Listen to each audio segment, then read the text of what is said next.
Halo sahabat-sahabat Samudra Keajaiban. Berjumpa lagi dengan video saya. Pada kesempatan kali ini temanya hubungan pikiran dengan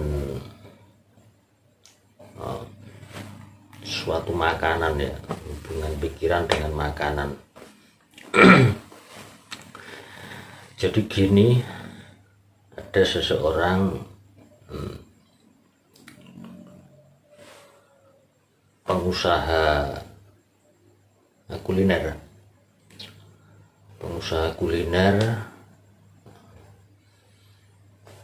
Dia membuka sebuah warung di salah satu tempat, ya, di salah satu tempat yang sering dikunjungi orang. Dia bertanya,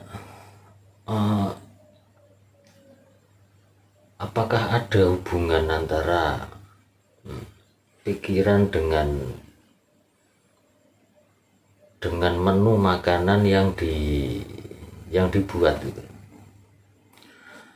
Jadi orang tersebut bertanya, ya, jadi dia sudah menjalankan takaran-takaran, teori-teori memasak yang benar, teori-teori membuat makanan masakan yang pas, bersih, dengan bumbu-bumbu yang sudah diatur, tetapi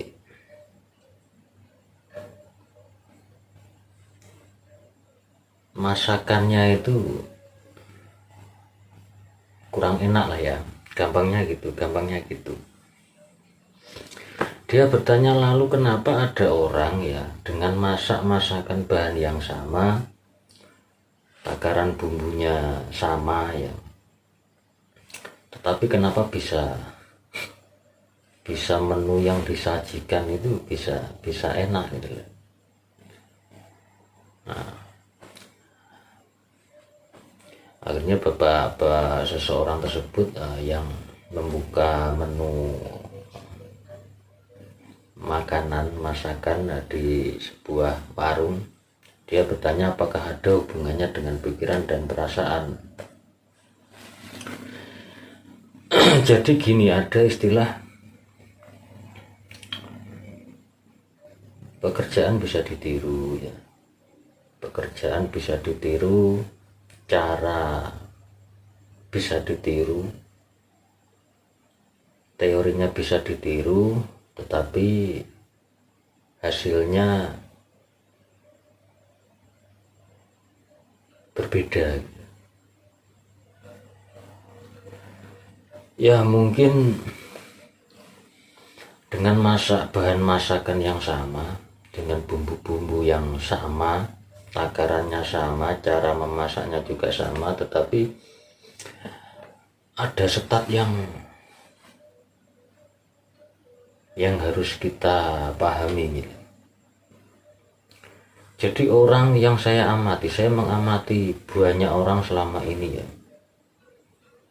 si A si B, ya, itu masakannya enak, ada yang masakannya nggak enak, padahal dengan teori yang sama, dengan bumbu yang sama gitu.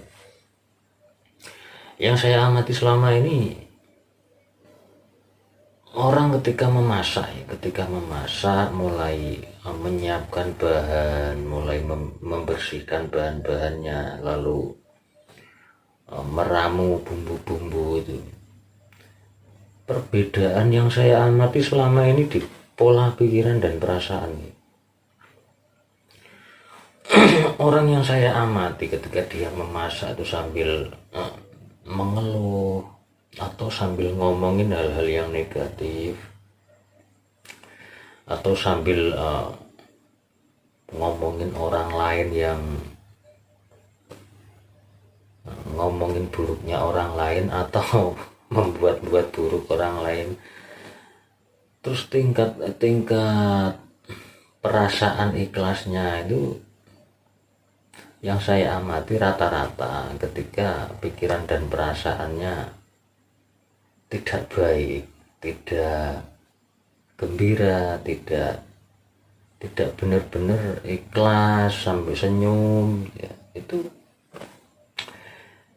orang tersebut cenderung masakannya tidak enak walaupun menerapkan bumbu-bumbu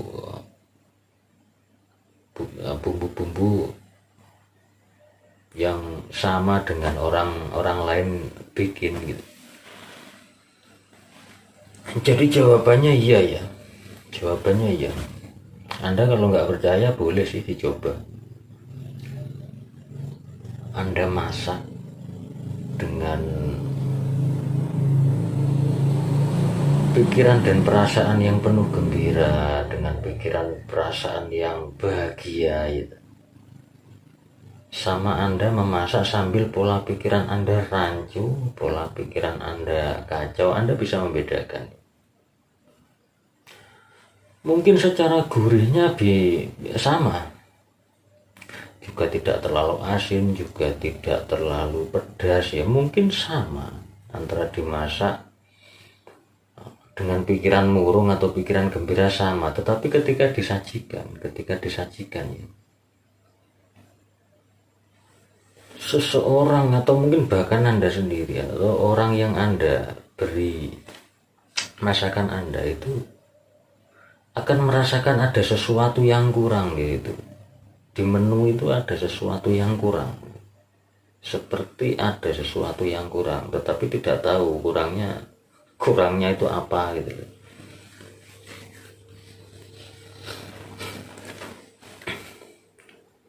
Karena energi pikiran, energi ya, kita ngomongin energi pikiran dan perasaan kita. Saya pernah bahas di video saya sebelumnya, energi pikiran dan perasaan kita itu bisa mempengaruhi benda-benda di sekitar, termasuk ketika kita memasak sesuatu, pikiran kita nggak enak, pikiran kita nggak baik, energi pikiran dan perasaan itu juga nempel di menu, di masakan yang kita buat gitu, nempel di situ. Nah, ketika energinya menempel, lalu ketika makanan itu disajikan ke orang lain atau ke keluarga atau ke teman, akan ada sesuatu seperti nggak kayak ada yang kurang gitu. Walaupun mungkin gurih sih ya, mungkin juga tidak kurang bumbu, juga tidak kurang garam, juga tidak kurang bahan yang lain gitu. Tetapi seperti ada yang kurang, karena energi yang nempel di makanan tersebut itu tidak baik gitu. Jadi ketika dimakan itu perasaan yang memakan itu juga nggak baik pula gitu. Jadi Anda kalau nggak percaya boleh eksperimen ya, boleh Anda buktikan sendiri. Kalau nggak percaya sih, di video saya sebelumnya saya sudah menjelaskan sedikit bahwa pikiran dan perasaan kita itu mempengaruhi benda-benda di sekitar kita, mempengaruhi juga orang-orang dekat kita ya, mempengaruhi ruangan kita sendiri ya, mempengaruhi diri kita sendiri tentunya, karena startnya di diri kita. Nah, untuk bapak yang bertanya, saran saya ubah pikiran dan perasaan Anda ketika Anda membuat menu makanan. Kapanpun Anda membuat menu makanan, ketika mood Anda tidak baik, ketika mood Anda tidak enak, lebih baik untuk tidak memasak dulu. sampai mood Anda, pikiran dan perasaan Anda menjadi fresh, menjadi gembira, syukur ya, penuh sukacita, sampai pikiran perasaan Anda penuh semangat. Maka begitu Anda menjalankan tugas membuat menu makanan dengan bumbu yang sama seperti pada umumnya, percaya nggak percaya bahwa masakan Anda dimakan siapa saja pasti enak. Orang yang memakan pun perasaan, pikiran dan perasaannya itu merasakan kenikmatan gitu. Anda selama ini mengamati nggak warung itu ya, warung itu kalau sepi biasanya sih cenderung masakannya kurang enak gitu ya. Itu kita, kalau saya sih nggak melihat ke makanannya, bahan apa yang dibuat, atau yang saya amati adalah orangnya itu. Biasanya sih orangnya itu saya ajak ngobrol, itu ketemu pola pikiran dan perasaannya itu cenderung bagaimana gitu. Ketemu.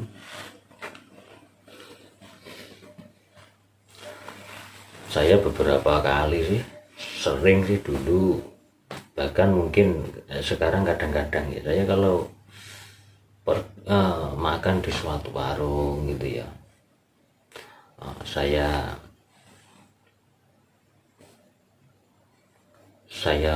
menikmati makanannya, kok terasa makanannya itu enak, makanya saya mengamati pola pikiran orangnya. Kadang-kadang saya ajak ngobrol gitu, orangnya enjoy, orangnya penuh senyum gitu.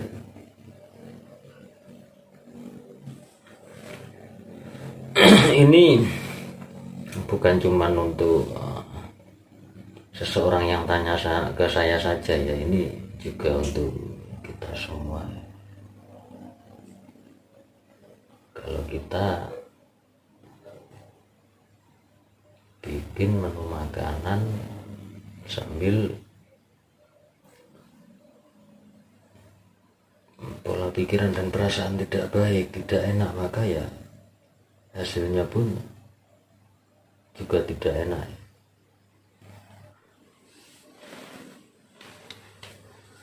Termasuk pula bukan hanya dalam hal memasak ya, bukan hanya dalam hal memasak saja. Ketika kita misalkan membuka suatu warung ya, atau restoran,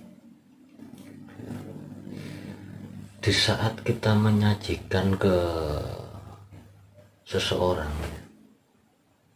itu kalau pikiran dan perasaan kita tidak baik, mood kita tidak baik, makanan yang seharusnya nikmat dinikmati, nikmat untuk disantap, yang tadinya makanan itu sudah baik, tertempel energi baik, tetapi ketika waktu menyajikannya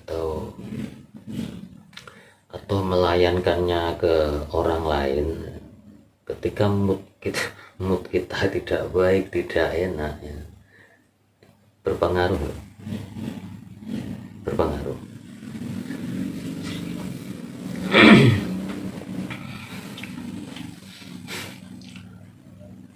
Sudah ada suatu riset ya di Jepang atau di Amerika ya, saya pernah baca suatu riset di Jepang kalau nggak Amerika kalau nggak salah. 2 gelas air mineral dipegang sama satu orang, yang satu dikasih kata-kata yang baik, yang positif, dibarengi dengan pikiran dan perasaan yang positif. Lalu gelas yang satunya itu diberi kata-kata yang negatif, diberi pikiran-pikiran yang negatif, perasaan negatif, sambil berkata-kata, sambil teriak-teriak. Lalu kedua gelas air mineral ini sama-sama dites, sama-sama di lab, hasilnya jauh berbeda. Yang satu gelas dikasih kata-kata yang positif, mineralnya sangat bagus, kandungan-kandungan mineralnya meningkat. Nah, anehnya gelas yang satunya lagi itu ketika di lab, ketika dites ya, nggak tahu dari mana tiba-tiba di situ mengandung unsur banyak bakteri-bakteri yang kalau dikonsumsi air itu tidak bagus untuk tubuh. Jadi uji coba seperti itu sudah ada.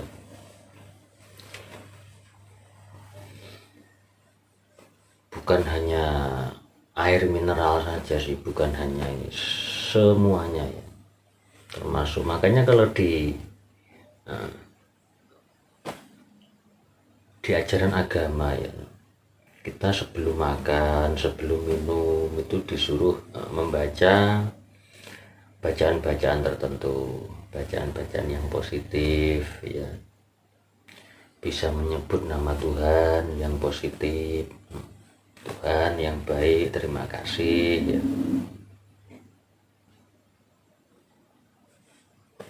Di semua ajaran agama seperti itu. Pasti anda tahu ya, entah apa agama anda, pasti di semua ajaran agama kita sebelum makan, sebelum minum dianjurkan untuk mengucap syukur sambil berkata-kata yang positif.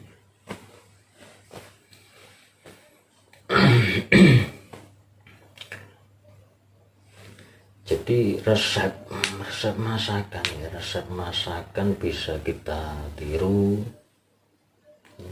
dengan takaran-takaran yang sama, tetapi ada hal yang perlu kita perhatikan selain itu ya, yaitu perasaan, pikiran dan perasaan kita sendiri. Karena selama ini orang buka usaha ketika sepi gitu pikirannya negatif, yang di fitnah orang lah, yang disihir orang lah ya. Jadi lebih cenderung berpikir keluar negatif, menyalahkan sesuatu di luar dirinya. Maksud saya gini, ketika kita mengalami hal tersebut ya, seandainya kita mengalami hal tersebut, yuk kita periksa diri kita pikiran dan perasaan kita bagaimana ya, kita cara membuat bagaimana, terus kita cara menyajikan ke orang pikiran dan perasaan kita bagaimana ya.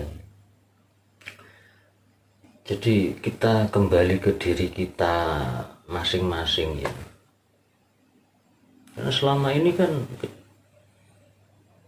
cenderung begitu ya, cenderung menyalah-nyalahkan sesuatu di luar dirinya. Bisnis sepi, katanya diganggu orang lah, yang disihir orang lah, itu kan lucu ya, lucu. Ada orang sirik lah, ya padahal yang sirik ya dirinya sendiri, yang sirik sama dirinya ya dirinya sendiri gitu loh.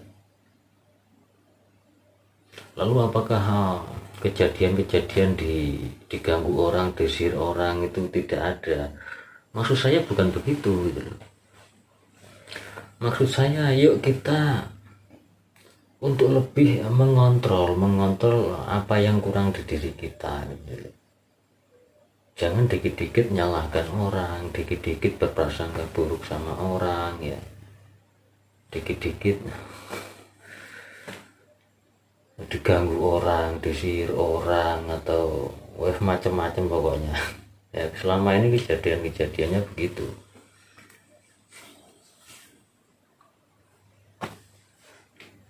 Yuk kita kembali menjadi manusia yang lebih baik lagi.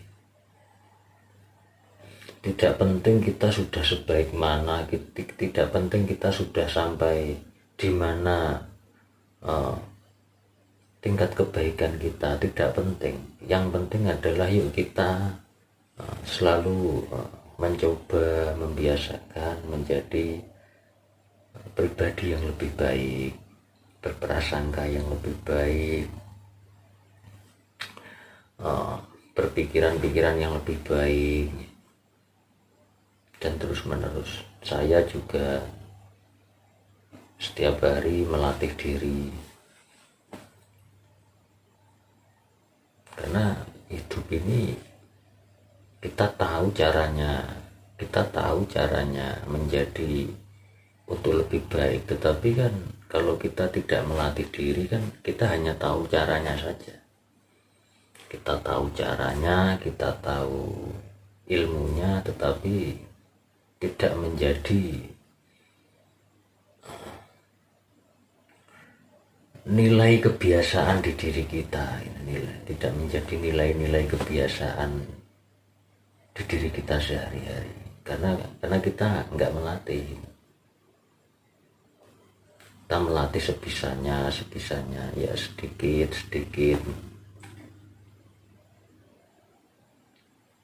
kita menjalani perjalanan hidup di bumi untuk menjadi lebih baik, lebih indah, sampai batas-batas waktu kita, perjalanan kita di bumi ini habis. Kita tidak tahu kita sampai kapan. Oke, semoga saudara-saudaraku dimanapun berada, semoga bahasan yang saya sampaikan memberi masukan positif, ya walaupun sedikit-sedikit ya, sedikit-sedikit. Harapan saya rekan-rekan, sahabat-sahabatku paham dengan yang saya sampaikan. Oke, sekian yang bisa saya bagikan pada video kali ini. Terima kasih, salam keajaiban, thank you.